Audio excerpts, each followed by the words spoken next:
morning mga ka-heavy warriors. Kung sa tanang mga heavy warrior nga mga operator, mayong buntag sin tanan.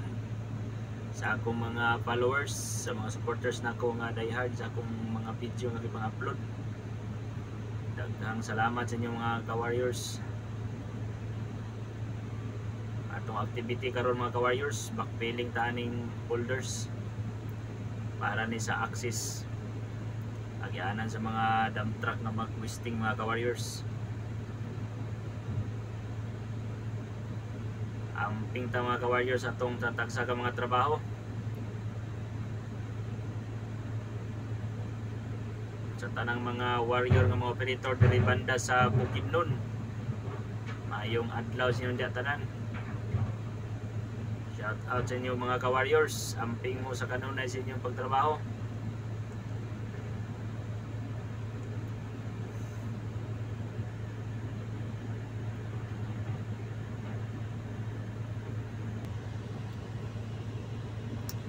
Pilnausab ang mga operator, drivers sa tanang mga area karon nga nagpadayon sa pagkaskas sa tatagsa ka mga trabaho.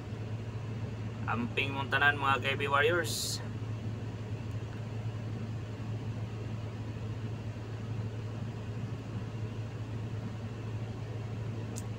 Shout out ko sa akong mga kauban diri dapita sa Bukidnon. Maayong pag wadwad sa operasyon karon mga ka-warriors kay init ang panahon. Busy ta karon nga mga panahon mga ka-warriors.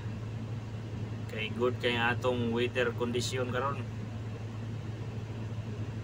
Shout out ko aning operator sa compactor, si Papart Piamonte. Ang kusog mo dokdok.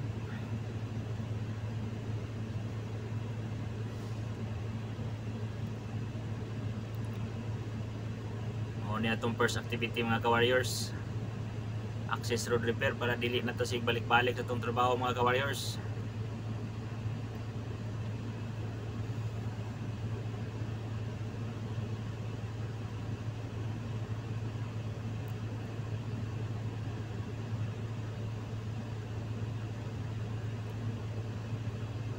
Once again mga ka-warriors, amping mo perminti sa inyong tatagsa ka mga trabaho. Hindi yun na tumatag na ang disgrasya mga ka-warriors.